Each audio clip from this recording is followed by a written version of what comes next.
All right, hello everyone. Tyler King here alongside Vinny Benedetto. Post game from Game 4 between the Nuggets and the Thunder. Thunder take it, 92-87 to even the series at 2-2. Vinny, these games aren't making any more sense as they go along. This is definitely one of the stranger series we've covered the last few years during the Nikola Jokic era.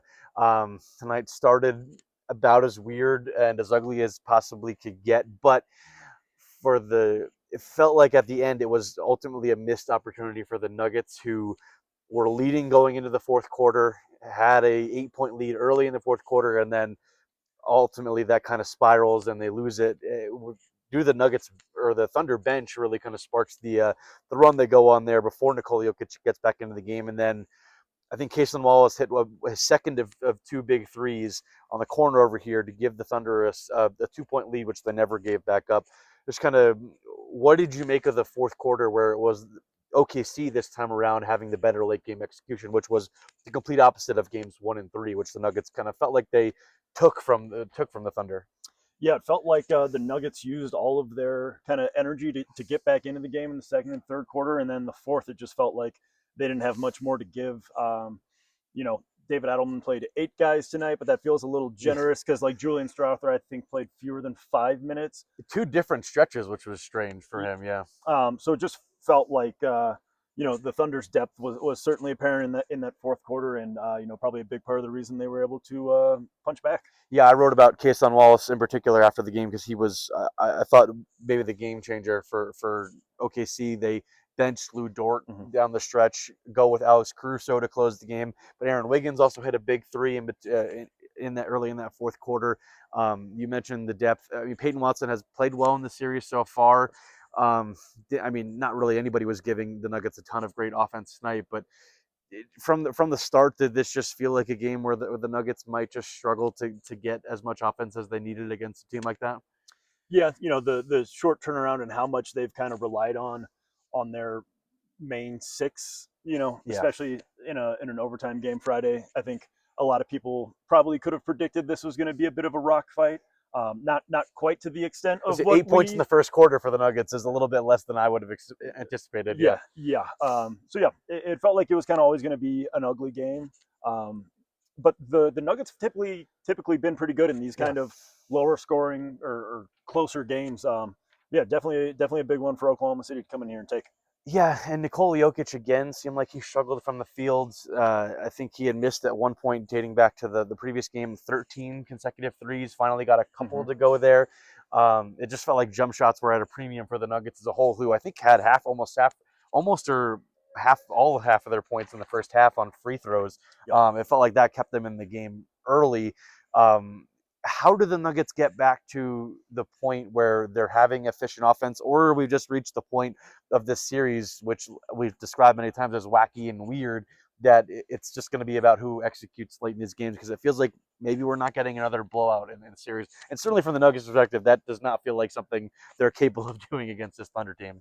Yeah, I think it starts with them needing to get Nikola Jokic back. This is something I wrote about today is this is the third straight game he's shot under 40% from the field, and it's been, he had 42 points in game 1 on 50%, and then it like dropped to 38 to 32, and today he was just over 31% from the field. I think some of that is going to have to be him making jump shots, just the way they're defending him, the length, the multiple options the Thunder have. I don't think there's going to be anything really easy for him outside of maybe jump shots. And once he hits a few from the perimeter, I feel like that forces Oklahoma City's hand a little bit defensively, and they're closing out to him more aggressively. Then he can put it on the floor once or twice and get into the teeth of the defense where he's so good, where he can get to the floater, he can spray it to the 3-point shooter. So I think for the Nuggets to have a shot to pull this thing off, I think it obviously starts with getting Joker back to being Joker. Yeah, and obviously that we talked about that adjustment that the Thunder made between games 1 and 2 with taking Chet Holmgren off of Nikola almost exclusively, going with Hartenstein and Jalen Williams, very sparingly using the wing Jalen Williams, I should say. When I mentioned bench Jalen Williams, center Jalen Williams to start, I mean, it feels like that has worked. Is there anything you feel like the Nuggets can do, or is it just about maybe the Thunder at this point have figured out a way to get Shai Gilgeous-Alexander involved a little bit more. The battle of the 2 MVP finalists. Yep. It feels like OKC is figuring out a way to get theirs involved and make a bigger impact at this point. Yeah, it certainly feels more consistently. Yeah. The Thunder are able to get Shai into the spots he wants. Like Denver relied on a lot of zone tonight, and it felt like it was an incredible amount of zone defense. Yeah. And so I think that's probably their best solve or their answer to Shai, because I mean, like Christian Brown has done a pretty admirable job making it difficult, but he's just so good, and they can be so reliant on that pick and roll game that the Nuggets just haven't found a way to get Joker going to the same extent. I wouldn't be surprised if they try to find ways to get him the ball in different spots on the floor, like maybe catches around the free throw line or the top of the arc. I think would force Oklahoma City to do some different things. And the Michael Porter Jr. roller coaster continues throughout this postseason. I forget what he ended up shooting for today, but he did not make a 3-pointer in this game. He had a couple impressive dunks throughout the game, but just clearly did not have his shot going. I mean, it feels like it's going to be one game or the other, and maybe that bodes well for the Nuggets and going into a pivotal game 5 that maybe they'll have MPJ back. I mean, is it? Can they win a game without him contributing at least a little bit offensively, or do you feel like they need something from him? I mean, against this team and that defense, it feels like they're going to need more from him from a shot making perspective. And I regret to correct you, but it was one impressive dunk because Mike finished 1 of 7 from the field.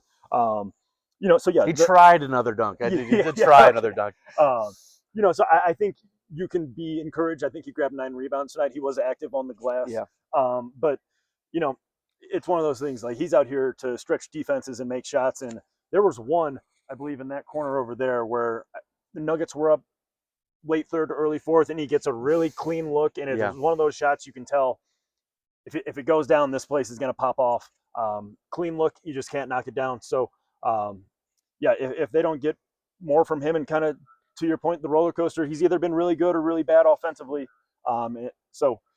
Game 5, Game 6, I feel like that's going to be one thing to watch is Michael Porter Jr.'s production. Well, we will be back here for Game 6 on Thursday. You will be in OKC on Tuesday for Game 5. And last parting thought, what are you expecting out of the crowd in OKC and just how the 2 games here might translate into what has now become a 3-game series, best of 3 series, and OKC has regained home court advantage? Just kind of what are you expecting out of these final 3 games of the series if we get to a Game 7? Yeah, I think that's kind of part of the missed opportunity for the Nuggets here. If they pull this one out, obviously it's a 3-1 series lead heading to Oklahoma City. And, the Thunder would hear so much about the narratives in terms of this young team, historic regular season. Are they going to get bounced in the second round again? Yeah. So just like the pressure, the outside noise. Feels like a lot of weight has been taken off the shoulders of not just guys like SGA, but the collective group in OKC. Mm-hmm. And having spent, I've been in Oklahoma City for a couple of regular season games the past few years, the place is always rocking. Mm-hmm. But the Thunder and their kind of grit tonight or this afternoon gave the Paycom Center fans, reason to provide an even better home court advantage in Game 5. Yeah, they might be smelling blood in the water at this point of the series. This is already a series is going longer than I predicted. Mm-hmm. You had the Thunder in 6. We could still get that result, but it'll be fascinating to see what we get. Like I said, we will be back here for both of us. We'll be back here for Game 6, but you and Marqueza will be in OKC for Game 5. You can check out all of our coverage from this game, Game 4, at DenverGazette.com. Like I said, I wrote a little bit about the Thunder bench. Vinny covered Nikola Jokic. We'll have a notebook. Marqueza will have a column as well. Full coverage of this game and full coverage of the series as it progresses. So thanks for watching. Make sure to subscribe to the channel and stay tuned for more content.